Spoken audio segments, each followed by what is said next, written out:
नमस्कार, ज्ञान विज्ञान के नए अंक में आपका स्वागत है। ज्ञान विज्ञान एक ऐसा कार्यक्रम है जिसमें हम विज्ञान, प्रौद्योगिकी, आविष्कार और शोध की दुनिया के सभी महत्वपूर्ण समाचार लेकर उपस्थित होते हैं। मैं हूं स्मृति रस्तोगी। आइए एक नजर डालते हैं सुर्खियों पर। 28 फरवरी को राष्ट्रीय विज्ञान दिवस का आयोजन हुआ। विज्ञान एवं प्रौद्योगिकी विभाग ने विज्ञान के क्षेत्र में राष्ट्रीय पुरस्कार प्रदान किए। बायोटेक्नोलॉजी विभाग ने अपना 33वां स्थापना दिवस मनाया। समारोह में DBT biotechnology research innovation and technology excellence पुरस्कार प्रदान किए गए। भारतीय प्रौद्योगिकी संस्थान गुवाहाटी के वैज्ञानिकों ने सबसे तेज गति से दूध की पैस्चराइजेशन गुणवत्ता जानने की विधि विकसित की।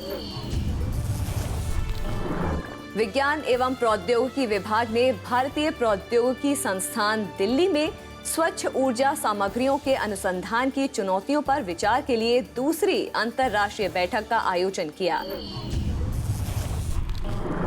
सबसे पहले हमारी मुख्य खबर। हर वर्ष 28 फरवरी को रमन प्रभाव की खोज करने वाले महान भारतीय वैज्ञानिक सर सीवी रमन के सम्मान में राष्ट्रीय विज्ञान दिवस का आयोजन किया जाता है। इस वर्ष के आयोजन की विषय वस्तु science for the people and the people for science थी। इस अवसर पर राष्ट्रीय विज्ञान पुरस्कार भी प्रदान किए गए। पेश है ज्ञान विज्ञान की विशेष रिपोर्ट। जीवन के हर पहलू में विज्ञान का समावेश है, चाहे वो छोटा सा बल्ब हो या ब्रह्मांड के अध्ययन के लिए विशाल टेलीस्कोप। लोगों का जीवन सुविधाजनक बनाने के लिए विज्ञान का आयाम निरंतर विस्तृत हो रहा है। मानव कल्याण में विज्ञान के योगदान और जागरूकता के प्रसार के लिए हर वर्ष 28 फरवरी को राष्ट्रीय विज्ञान दिवस का आयोजन किया जाता है। भारत में इस आयोजन की उत्पत्ति 1928 में इसी दिन रमन प्रभाव खोज की याद से जुड़ी हुई है। भारत के महानतम वैज्ञानिकों में एक सर चंद्रशेखर वेंकट रमन ने इसी दिन भौतिकी के क्षेत्र में महत्वपूर्ण खोज की थी।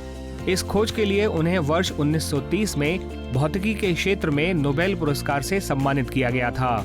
इस ऐतिहासिक दिन की याद में हर वर्ष देश के स्कूलों, कॉलेजों तथा विश्वविद्यालयों में राष्ट्रीय विज्ञान दिवस मनाया जाता है। इस वर्ष राष्ट्रीय विज्ञान दिवस की विषय वस्तु science for the people and people for science थी। इसका उद्देश्य लोगों को विज्ञान के प्रति प्रोत्साहित करना और देश में विज्ञान तथा प्रौद्योगिकी को लोकप्रिय बनाना था। इस दिन न केवल रमन प्रभाव की खोज का बल्कि विज्ञान एवं प्रौद्योगिकी के क्षेत्र में देश के विकास में मददगार अन्य वैज्ञानिक उपलब्धियों का भी स्मरण किया जाता है। इसी दिन प्रधानमंत्री नरेंद्र मोदी ने विज्ञान और प्रौद्योगिकी के क्षेत्र में अपने उत्कृष्ट कार्य के लिए प्रतिष्ठित वैज्ञानिकों को शांति स्वरूप भटनागर पुरस्कार से सम्मानित किया। साथियों, इस वर्ष की थीम बहुत ही प्रासंगिक है। मैं खुद भी विज्ञान को लोगों की जरूरतों से जोड़ने के विचार का आग्रही रहता हूं। हमारी सरकार अपने तमाम कार्यक्रमों और योजनाओं के जरिए भी इस दिशा में कुछ न कुछ प्रयास कर रही है। भारत सरकार के अंतर्गत कार्यरत विज्ञान एवं प्रौद्योगिकी विभाग ने भी नई दिल्ली के जवाहरलाल नेहरू कन्वेंशन सेंटर में राष्ट्रीय विज्ञान दिवस समारोह आयोजित किया। समारोह में भारत सरकार के मुख्य वैज्ञानिक सलाहकार प्रोफेसर के विजय राघवन तथा विज्ञान एवं प्रौद्योगिकी विभाग के सचिव प्रोफेसर आशुतोष शर्मा भी उपस्थित थे। इस दौरान राष्ट्रीय विज्ञान दिवस पर प्रोफेसर के विजय राघवन ने एक विशेष व्याख्यान दिया। इस अवसर पर विभिन्न पुरस्कार भी प्रदान किए गए। इनमें प्रिंट मीडिया, जिसमें पुस्तकें और पत्रिकाएं भी शामिल हैं, उसके माध्यम से विज्ञान और प्रौद्योगिकी संचार में उत्कृष्ट प्रयासों के लिए राष्ट्रीय पुरस्कार, बच्चों के बीच विज्ञान और प्रौद्योगिकी की लोकप्रियता बढ़ाने के उत्कृष्ट प्रयासों के लिए राष्ट्रीय पुरस्कार, अभिनव और पारंपरिक तरीकों के माध्यम से विज्ञान और प्रौद्योगिकी संचार में उत्कृष्ट प्रयासों के लिए राष्ट्रीय पुरस्कार और इलेक्ट्रॉनिक माध्यम में विज्ञान और प्रौद्योगिकी संचार में उत्कृष्ट प्रयासों के लिए राष्ट्रीय पुरस्कार शामिल हैं। The theme of today's Science Day is Science for the People and People for Science. And what I'd like to spend a few minutes elaborating is that typically this means that when we talk about science for the people, we talk about how the fruits of science and technology should reach society and the economy. And when we mean people for science, we typically mean that the people should be for science which delivers to their well-being and prosperity. पूरे देश में ये दिन हर्षोल्लास के साथ मनाया गया तथा सभी आयु वर्ग के लोगों में वैज्ञानिक अभिरुचि को प्रोत्साहित करने में मददगार रहा। इससे भी अच्छी बात ये थी कि इसने लोगों में विज्ञान तथा उसकी शाखाओं के बारे में प्रचार प्रसार किया ताकि देश में विज्ञान के विकास की रफ्तार बनी रहे। विज्ञान और प्रौद्योगिकी मंत्रालय के अंतर्गत कार्यरत बायोटेक्नोलॉजी विभाग ने 26 फरवरी को अपना 33वां स्थापना दिवस मनाया। समारोह का उद्घाटन केंद्रीय विज्ञान और प्रौद्योगिकी मंत्री डॉक्टर हर्षवर्धन तथा बायोटेक्नोलॉजी विभाग की सचिव डॉक्टर रेणु स्वरूप ने किया। इस दौरान जैव प्रौद्योगिकी के क्षेत्र में शोध तथा अनुसंधान को प्रोत्साहित करने के लिए DBT biotechnology research innovation and technology excellence पुरस्कार वितरित किए गए। पेश है ज्ञान विज्ञान की विशेष रिपोर्ट। जैव प्रौद्योगिकी जीव विज्ञान की एक प्रख्यात शाखा है। जैव प्रौद्योगिकी स्वास्थ्य जैसे क्षेत्रों में नवीन प्रौद्योगिकी के साथ मिलकर बेहतर समाधान उपलब्ध कराती है। जैव प्रौद्योगिकी के कारण टीकाकरण, DNA अध्ययन, बीमारियों की पहचान तथा देश विदेश में विशिष्ट चिकित्सा उपकरणों में क्रांतिकारी बदलाव आया है। भारत में जैव प्रौद्योगिकी की संभावनाएं विकसित करने के लिए विज्ञान और प्रौद्योगिकी मंत्रालय के अंतर्गत बायोटेक्नोलॉजी विभाग या DBT की स्थापना वर्ष 1986 में हुई थी। 26 फरवरी को नई दिल्ली के राष्ट्रीय प्रतिरक्षा विज्ञान संस्थान में DBT ने अपना 33वां स्थापना दिवस मनाया। इस वर्ष स्थापना दिवस की विषय वस्तु celebrating biotechnology building India as an innovation nation थी। समारोह का उद्घाटन केंद्रीय विज्ञान और प्रौद्योगिकी, पृथ्वी विज्ञान तथा पर्यावरण, वन और जलवायु परिवर्तन मंत्री डॉक्टर हर्षवर्धन ने बायोटेक्नोलॉजी विभाग की सचिव डॉक्टर रेणु स्वरूप के साथ किया। इस अवसर पर DBT की पूर्व सचिव डॉक्टर मंजू शर्मा तथा DBT के सलाहकार मोहम्मद असलम भी उपस्थित थे। After 33 years, we can certainly feel proud of so many of our achievements in every field. The department has grown in a big manner. In fact, yesterday itself, day before, I was in Bangalore when we could dedicate to the nation in STEM building. अपनी स्थापना से अब तक विभाग ने युवा मेधावियों को प्रोत्साहन देने के लिए कुछ महत्वपूर्ण कार्यक्रम आरंभ किए हैं ताकि जैव प्रौद्योगिकी के क्षेत्र में उम्दा कार्य किए जा सकें। अपने विभिन्न कार्यक्रमों के जरिए विभाग जीव विज्ञान तथा चिकित्सीय जैव प्रौद्योगिकी, आहार एवं पोषण, जैव संसाधन एवं पर्यावरण, कृषि जैव प्रौद्योगिकी जैसे विविध क्षेत्रों को प्रोत्साहन देता रहा है। समारोह में विभाग ने अटल जय अनुसंधान biotech mission undertaking nationally relevant technology innovation यानी उन्नति कार्यक्रम आरंभ करने की घोषणा की।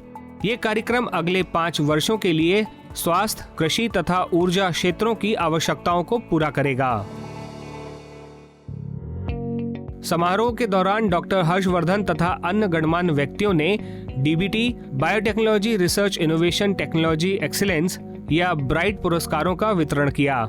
ये पुरस्कार वैज्ञानिकों, शोधकर्ताओं, PhD के छात्रों तथा प्राध्यापकों को जैव प्रौद्योगिकी तथा जीव विज्ञान के क्षेत्र में शोध तथा विकास के उत्कृष्ट कार्यों के लिए दिए जाते हैं। समारोह में ब्राइट के अंतर्गत Hargobind Khurana innovation young biotechnologist award, S Ramachandran national bioscience award for career development तथा टाटा इनोवेटिव फेलोशिप प्रदान किए गए।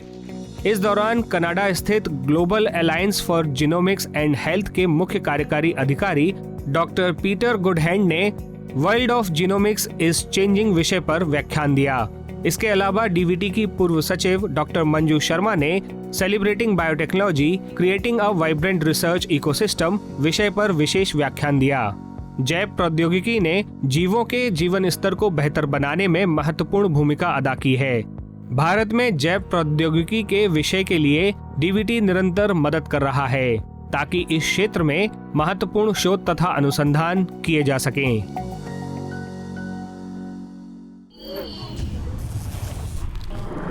वक्त है एक छोटे से ब्रेक का। ब्रेक से लौटने पर हम आपको गुवाहाटी ले चलेंगे, जहां वैज्ञानिकों ने एल्कलाइन फॉस्फेटेज दूध जांच किट विकसित की है। देखते रहिए ज्ञान विज्ञान।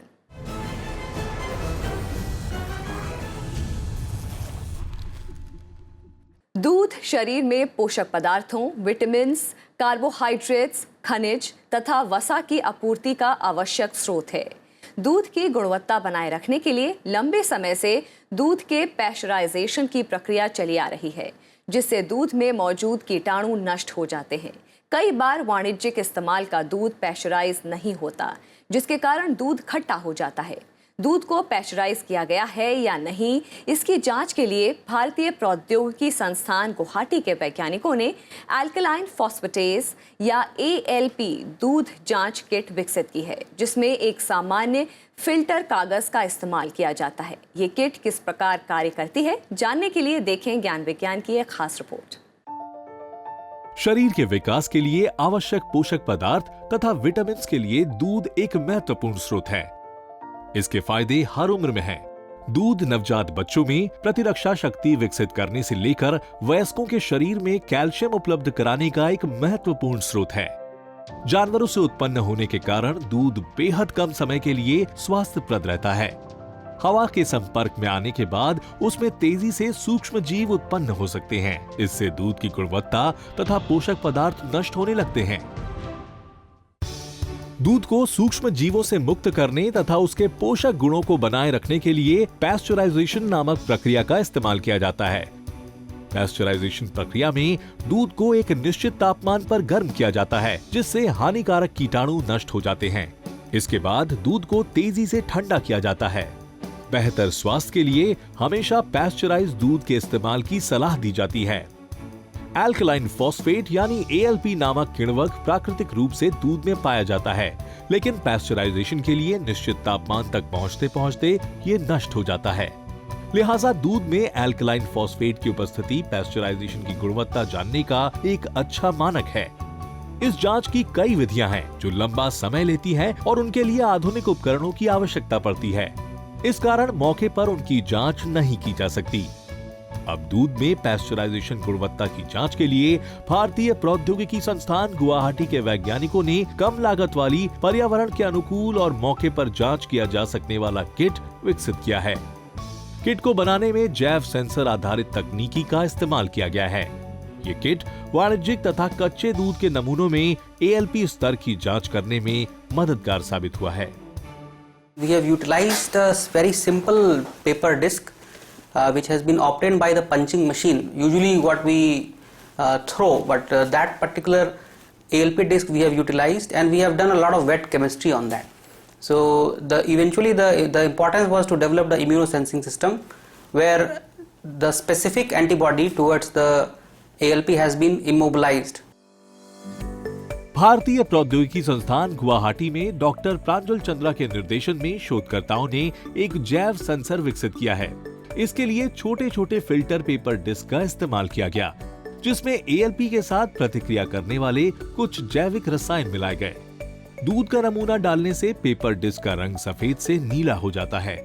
अगर दूध पैस्चराइज नहीं है तो उसमें उपस्थित एल्कलाइन फॉस्फेट की एक सरल तरीके से जांच की जा सकती है।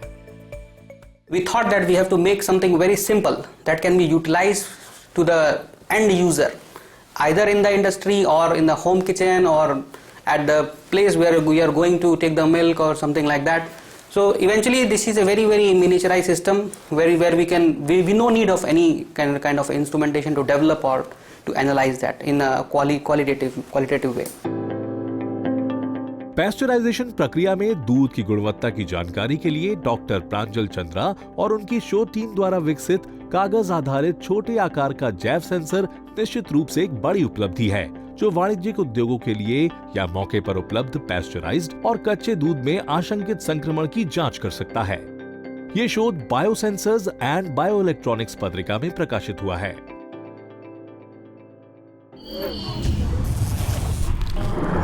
वैश्विक तापमान में वृद्धि पूरी दुनिया के लिए सबसे गंभीर पर्यावरण से जुड़ा विषय है।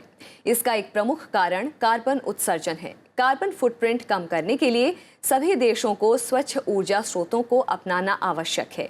जिन सामग्रियों से ऊर्जा उत्पादन और ऊर्जा संग्रह दोनों हो सकें, उन्हीं के इस्तेमाल से कार्बन फुटप्रिंट कम हो सकता है। स्वच्छ ऊर्जा सामग्रियों के अनुसंधान से जुड़ी चुनौतियों पर विचार विमर्श के लिए नई दिल्ली के भारतीय प्रौद्योगिकी संस्थान में दूसरी अंतर्राष्ट्रीय बैठक का आयोजन किया गया।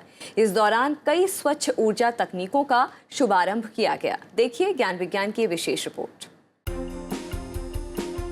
भारत पूरी दुनिया में उत्पन्न कुल ऊर्जा का तीसरा सबसे अधिक इस्तेमाल करने वाला देश है।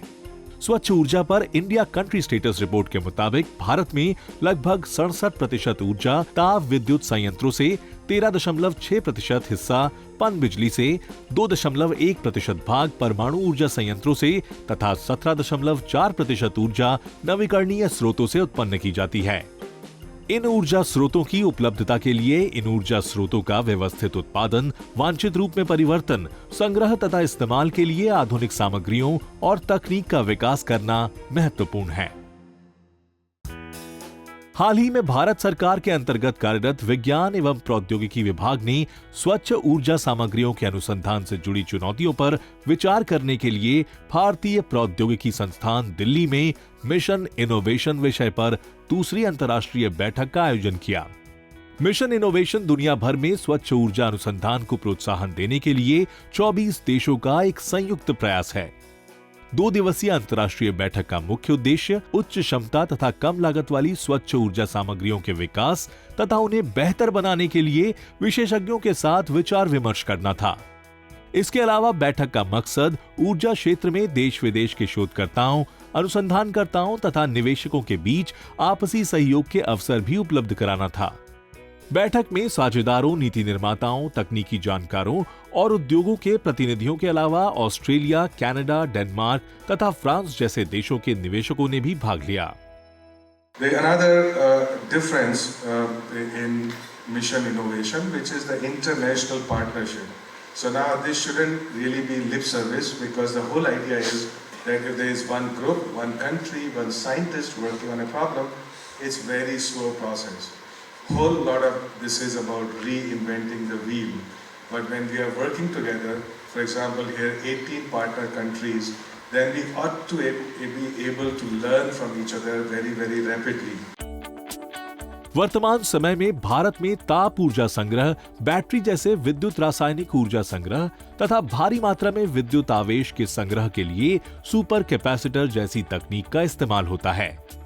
अब देश के वैज्ञानिक फ्यूल सेल तकनीक विकसित करने के लिए प्रयासरत हैं। इस तकनीक में विद्युत उत्पन्न करने के लिए रासायनिक प्रतिक्रिया का इस्तेमाल किया जाता है। फ्यूल सेल में हाइड्रोजन का उपयोग किया जाता है। हाइड्रोजन रासायनिक प्रतिक्रिया के द्वारा बिना उत्सर्जन किए या प्रदूषण उत्पन्न किए विद्युत उत्पन्न करता है। इस दौरान भारतीय प्रौद्योगिकी संस्थान दिल्ली के थर्मेक्स के संयुक्त उपक्रम methanol production from Indian coal का शुभारंभ किया गया।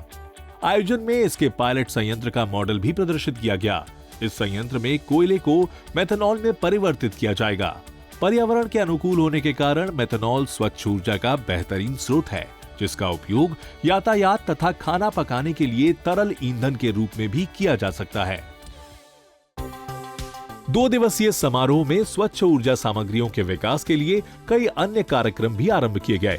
इसमें DST IIT Delhi energy storage platform on batteries, DST IIT Bombay energy storage platform on hydrogen तथा DST IISc energy storage platform on super capacitors शामिल हैं।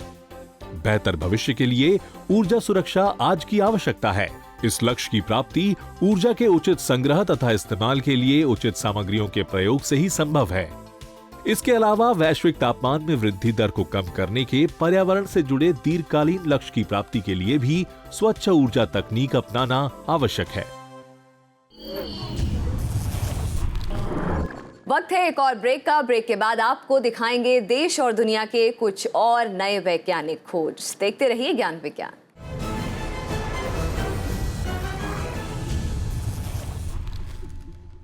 और आइए अब तेज रफ्तार से नजर डालते हैं देश और दुनिया की कुछ और दिलचस्प वैज्ञानिक गतिविधियों पर। नई दिल्ली के भारतीय कृषि अनुसंधान संस्थान में 20 से 23 फरवरी तक 14वें कृषि विज्ञान कांग्रेस का आयोजन किया गया। इस वर्ष कांग्रेस की विषय वस्तु इनोवेशन फॉर एग्रीकल्चरल ट्रांसफॉर्मेशन थी। इस आयोजन का मुख्य आकर्षण ASC एग्रीटेक प्रदर्शनी थी, जिसमें कृषि जगत से जुड़े विभिन्न अनुसंधानों तथा तकनीकों को प्रदर्शित किया गया था। इनमें कुछ प्रदर्शनियां फसल विविधता, अपशिष्ट जल प्रबंधन, फसलों की निगरानी के लिए कृषि ड्रोन तथा मिट्टी रहित कृषि से संबंधित थी। Wellcome Trust DBT India alliance ने नेचर इंडिया के साथ 27 फरवरी को नई दिल्ली में इंडिया साइंस मीडिया फेलोशिप का शुभारंभ किया। इस छात्रवृत्ति का मुख्य उद्देश्य भारतीय मीडिया में विज्ञान से जुड़ी खबरों की रिपोर्टिंग को प्रोत्साहन देना है। छात्रवृत्ति का ऐलान भारत सरकार के मुख्य वैज्ञानिक सलाहकार प्रोफेसर के विजय राघवन ने किया। समारोह में नेचर इंडिया की संपादक शुभ्रा प्रियदर्शनी और देश के अन्य गणमान्य विज्ञान संचालक उपस्थित थे। इस दौरान science in the Indian media the unfinished agenda विषय पर एक पैनल चर्चा भी आयोजित की गई।